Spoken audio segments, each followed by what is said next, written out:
많은 무신론자들을 예수 믿게 만들었던 러시아의 대문호 도스토예프스키는 여러분 원래 예수 믿는 사람이 아니었습니다. 그런데 그가 수감 생활을 하면서 하나님을 만나게 됐고, 이 하나님을 만난 사건은 그의 작품 세계를 새롭게 태어나게 하는 계기가 되었는데, 그중 하나가 우리가 잘 아는 죄와 벌이라는 소설입니다. 이 소설의 주인공 설정이 매우 흥미롭습니다. 무신론자 법대생 라스콜리니코프와 독실한 기독교인인 창녀 소냐가 그렇습니다. 소설의 내용 일부를 말씀드리면, 법대생이었던 라스콜리니코프가 살인을 저지르고 이 창녀인 소냐를 통해 하나님을 알게 되며 그녀의 이야기에 따라 자신의 죄를 깨닫고 뉘우치는 스토리로 전개되어집니다. 우리가 러시아라고 하면 흔히 사회주의 국가, 공산주의 국가, 독재의 나라라고 알려져 있지만 도스토예프스키가 활동하던 시대는 그렇지 않았습니다. 오히려 기독교 유산이 더 많았던 나라였습니다. 그런데 저자는 주인공 라스콜리니코프의 그 마음의 평안을 얻는 대상으로 왜 창녀인 소냐를 설정하였는가? 그 나라에는 러시아 정교회가 있잖아요. 성직자들도 있을 것이고 훌륭한 성도들도 있을 것인데 왜 저자는 주인공을 창녀로 설정하였는가? 그는 이 작품을 통해서 영적인 초점이 흔들린 국가에게, 러시아에 있는 많은 그리스도인들에게 어떤 것이 올바른지 말하고 싶었던 것입니다. 그런데 이 이야기가 러시아만의 이야기인가? 그렇지 않습니다. 전 세계의 이야기입니다. 교회사적으로 보면 예수 그리스도를 주라 믿음으로 고백했던 나라는 생각 외로 많이 있습니다. 하나 예를 들면 유럽을 공포에 떨게 했던 징기스칸, 그가 속했던 부족이 예수 믿었던 부족이라면, 그리고 그의 후예들, 그의 아들의 부인들과 자녀손들이 예수를 믿었다면 여러분 믿으시겠습니까? 그러나 이것은 역사적인 사실입니다. 그런데 우리가 흔히 이 몽골이라는 나라를 바라봤을 때에 믿음의 흔적조차 찾기 어렵고 오히려 선교를 가야 되는 나라라고 생각하기 쉽습니다. 여러분, 많은 국가나 사람들이 이렇게 된 이유는 단 하나입니다. 영적인 초점이 흔들렸기 때문입니다. 오늘 본문을 보면 예수님께서 급하게 서두르셨습니다. 본문 45절의 말씀입니다. 예수께서 즉시 제자들을 재촉하사 자기가 무리를 보내는 동안에 배 타고 앞서 건너편 벳세다로 가게 하시고, 우리 주님이 재촉하시기를 어떻게 하셨다고요? 즉시 하셨다라고 말씀합니다. 여러분, 본문 앞의 사건을 우리가 주목할 필요가 있는데, 본문 앞의 사건은 어떤 사건이 있습니까? 우리가 너무나 잘 알고 있는 오병이어의 사건이 있었습니다. 이때만 하더라도 예수님은 무리들과 함께 있고 제자들에게 먹을 것을 나눠주라 하시며 여유로웠습니다. 그런데 갑자기 주님이 생각하시더니 재촉하시더라라는 것입니다. 주님은 왜, 무엇 때문에 무리들을, 제자들을 재촉하셨나? 그 이유는 영적인 초점을 재정비했어야만 됐기 때문입니다. 사도 요한이 이 사건을 기억하며 요한복음에 이러한 말씀을 남겼습니다. 요한복음 6장 14절로 15절의 말씀입니다. 그 사람들이 예수께서 행하신 이 표적을 보고 말하되 이는 참으로 세상에 오실 그 선지자라 하더라. 그러므로 예수께서 그들이 와서 자기를 억지로 붙들어 임금으로 삼으려는 줄 아시고 다시 혼자 산으로 떠나가시더라 라고 말합니다. 그러니까 무리들은 예수님의 본질 그 자체를 바라본 것이 아니라 예수님이 행하신 표적을 보고 거기에 취해 있었던 것입니다. 그런데 문제는 무리들뿐만이 아니라 제자들도 마찬가지였다라고 하는 것입니다. 본문 52절 말씀입니다. 이는 그들이 그 떡 떼시던 일을 깨닫지 못하고 도리어 그 마음이 둔하여졌음이로라. 여러분, 그 떡 떼시던 일이 무엇입니까? 바로 우리 주님이 하나님의 나라를 보여주고 싶으셨던 것입니다. 하나님의 나라는 또 무엇입니까? 땅 위의 것을 위한 기독교의 모든 간구와 기도는 하늘의 차원을 가져야 하고, 하늘의 차원을 지향하는 기독교는 땅 위의 것을 위한 간구로 나타나야 하는데, 제자들도 역시나 그 떡에 둔하여져 취해 있었다라고 하는 것입니다. 예수님은 무리들과 제자들의 영적인 초점이 흐트러져 있는 것을 보시고 얼른 서두르심으로, 재촉하심으로 영적인 초점을 바로 잡으려는 의도셨습니다. 그런데 이뿐만이 아니라 이 재촉하심은 예수님에게도 필요한 시간이었다라고 하는 사실입니다. 우리가 성경을 볼 때 예수님께서 말씀하신 그 말씀의 의도, 행동을 보면 되게 짧게 기록되어져 있음을 봅니다. 그런데 이 모습을 보면서 우리가 그냥 지나치는 것이 아니라 더 깊은 묵상으로 주님을 바라봐야 합니다. 주님 어떤 마음이셨습니까? 야이로와 혈루증의 여인을 보시며 주님 어떤 마음이셨습니까? 수로보니게 여인을 보며 주님 어떤 마음이셨습니까? 저 변하지 않는 무리를 보시며 주님 어떤 마음이셨습니까? 라고 우리는 주님의 그 말씀에 묵상해 봐야 한다라고 하는 것입니다. 그렇다면 왜 예수님에게 필요한 시간이었느냐? 여러분, 오병이어 사건, 바로 그 전에 어떤 사건이 있었는지 우리는 주목할 필요가 있습니다. 어떤 사건이 있었냐면 주님이 사랑하시던 세례 요한이 목숨을 잃게 되는 사건이 있었습니다. 특별히 세례 요한은 주님의 친인척이잖아요. 세례 요한의 소식을 듣고 주님의 모습이 마태복음에 기록되어져 있는데 이렇게 말씀합니다. 마태복음 14장 13절 상반절입니다. 예수께서 들으시고 배를 타고 떠나사 따로 빈들에 가시니라고 말씀합니다. 주님이 얼마나 힘드셨으면 홀로 따로 빈들에 가셨을까?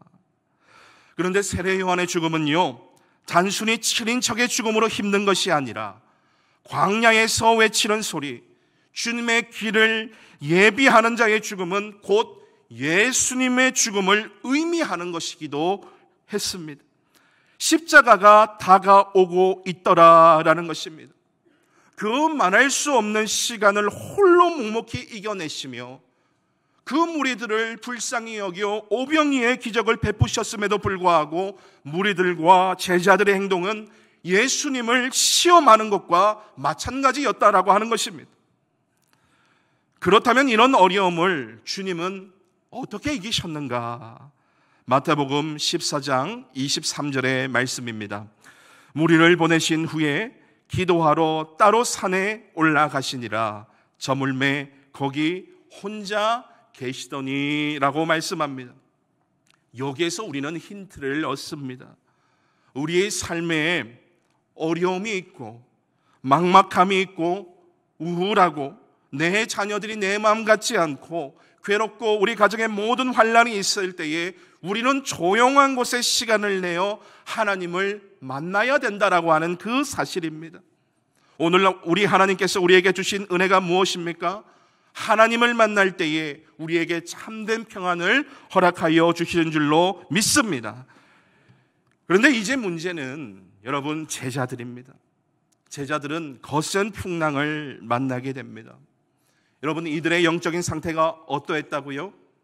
영적인 초점이 흐트러져 있는 상태였습니다. 여러분, 영적인 초점이 흔들리면 사단은 쏜살같이 주의 백성들을 공격합니다. 왜 공격합니까? 하나님의 뜻과 멀어지도록 우리의 마음에 분노를 일으키게 합니다. 낙담하게 합니다. 나태하게 합니다. 그리고 이 모든 것이 나 때문에 일어났구나, 너 때문에 모든 것이 일어났다, 우리를 엉망진창으로 만듭니다. 여러분, 이것이 바로 마귀의 계략입니다. 제가 이 말씀을 적으면서 이런 생각이 들었습니다. 혹시 우리 사랑하는 성도들 가운데 이런 세상의 풍파가 우리 가운데 몰려와 어려움을 겪고 있는 분들이 계시다면 여러분, 저를 한번 따라해 주십시오. 손을 가슴에 올리고, 나 때문이 아니다, 하나님 때문이 아니다, 하나님이 회복시키신다. 여러분, 믿으시기를 바랍니다. 본문 48절로 49절입니다. 바람이 거스름으로 제자들이 힘겹게 노젓는 것을 보시고 밤 사경쯤에 바다 위로 걸어서 그들에게 오사 지나가려고 하시매 제자들이 그가 바다 위로 걸어오심을 보고 유령인가 하여 소리 지르니라고 말씀합니다.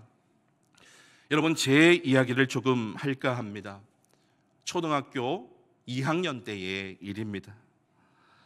여러분, 저는 공부도 달리기도 싸움도 1등 하던 아이였습니다. 왜냐 하니까 같은 학급의 전교 인원수가 여러분 3명밖에 없었어요.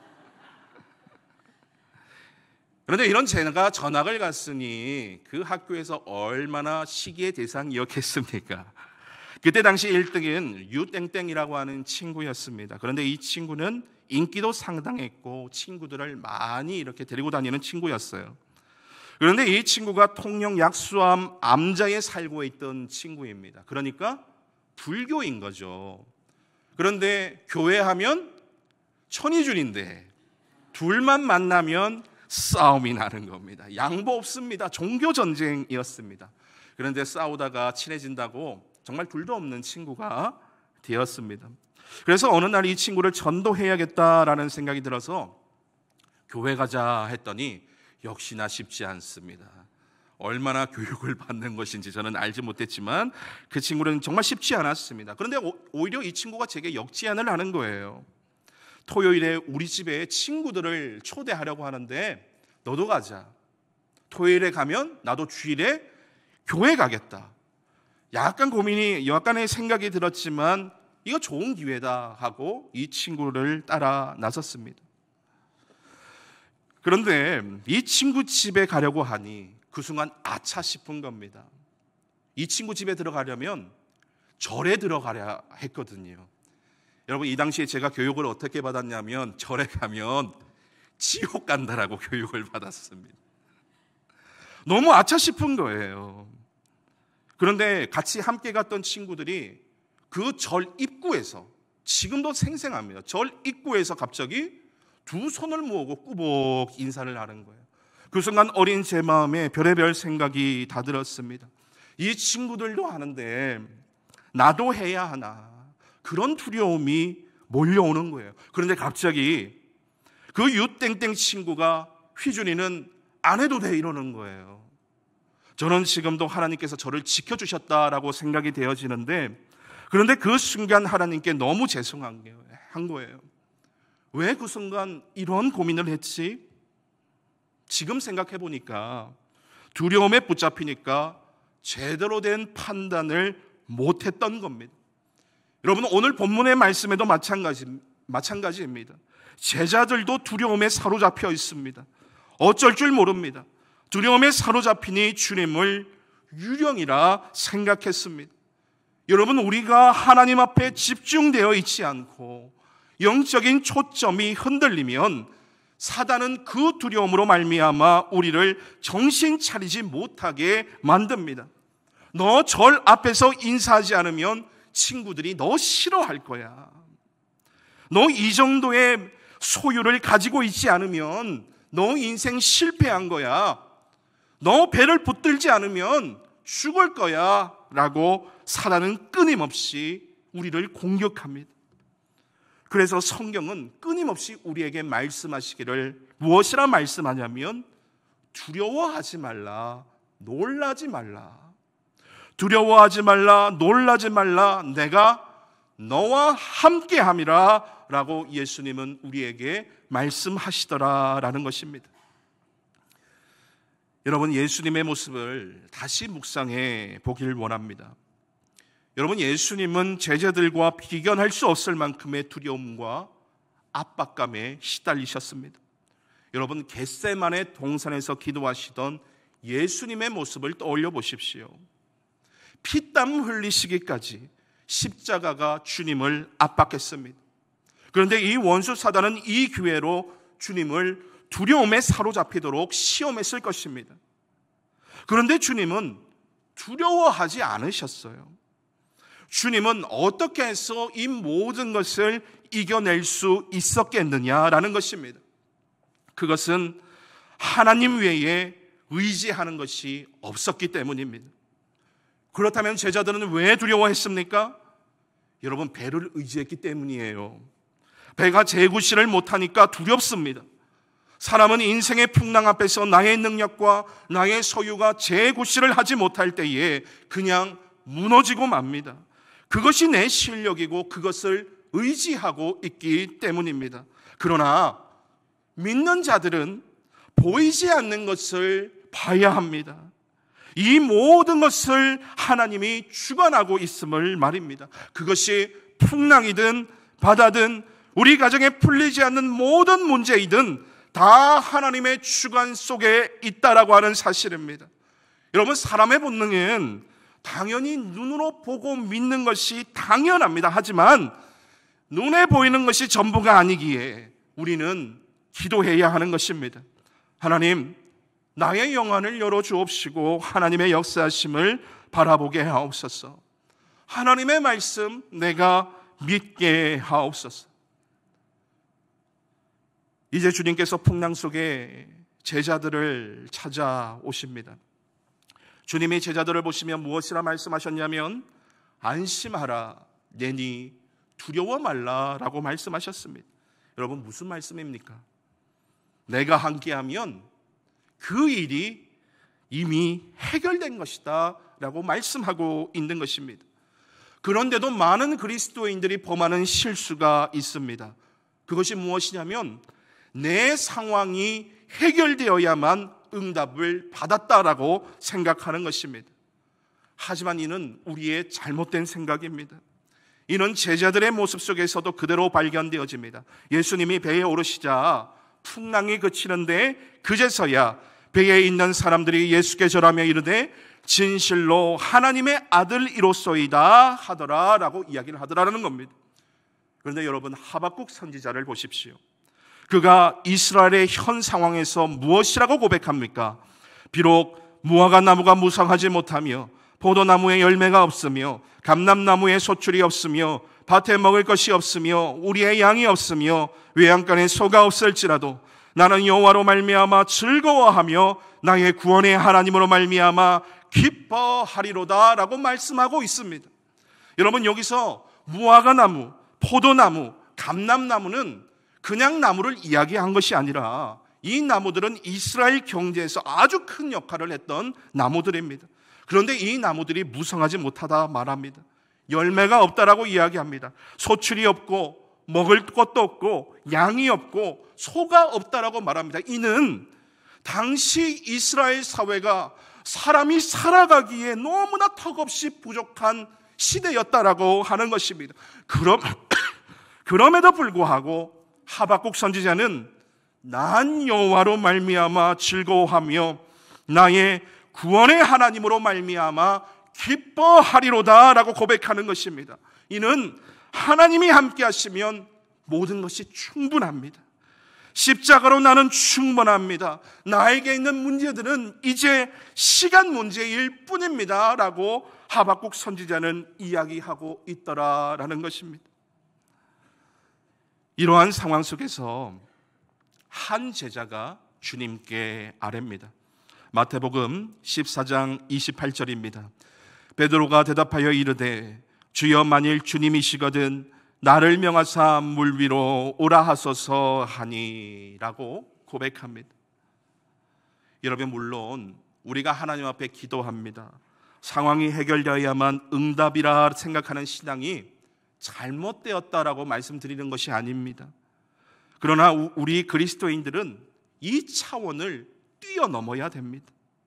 이 강구를 뛰어넘는 강구가 무엇이냐면 주님 말씀하시니 제가 거기로 가겠습니다 입니다.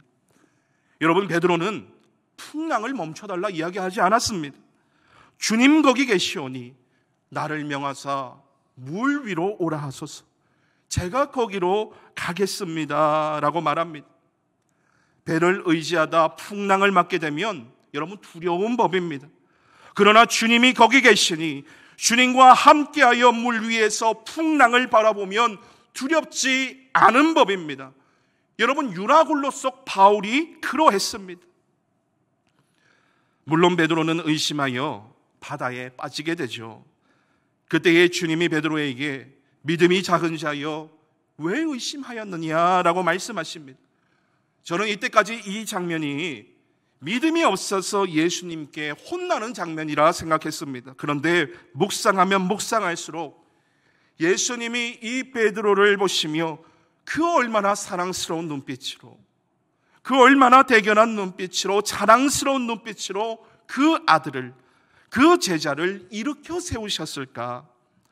주님은 제자를 칭찬하십니다. 여러분, 응원하십니다. 작은 예수로서 두려움과 어려운 고난을 이기려 하는 제자를 말입니다. 사랑하는 성도 여러분, 오늘도 주님은 우리에게 동일하게 초청하고 계십니다. 안심하라, 내니 두려워 말라. 그 음성을 듣는 모든 이들에게 주님 거기 계시오니 제가 거기로 가겠습니다. 뛰어넘음의 신앙을 가지도록 말입니다. 오늘 하나님께서 우리에게 주신 이 말씀 기억하며 한 주간도 승리하시는 저와 여러분들 되시기를 주님의 이름으로 간절히 축원합니다. 우리 함께 기도하겠습니다. 안심하라, 내니 두려워 말라라고 오늘도 우리를 어김없이 찾아오신 하나님 아버지, 오늘도 우리와 함께 하시며 나에게 말씀하시기를 영적인 흔들리는 초점을 바로잡고 주님께 오라고 말씀하십니다. 그러나 우리는 연약하여 인생의 풍랑 앞에서 배를 의지하며 있사오니 주님 긍휼히 여겨주시고 날마다 베드로와 같은 믿음으로 주님 거기 계시오니 나를 오라 하소서라고 고백하는 뛰어넘음의 신앙을 가지는 우리 모든 남연의 권속들 되게 하옵소서. 그리하여 우리들의 삶이 하나님께는 영광이요 많은 이들에게 본이 되어 우리의 모습을 통해 많은 이들이 주 예수 그리스도를 알게 되는 귀한 축복의 통로로 우리를 사용하여 주옵소서. 예수 그리스도의 이름으로 간절히 기도드립니다. 아멘.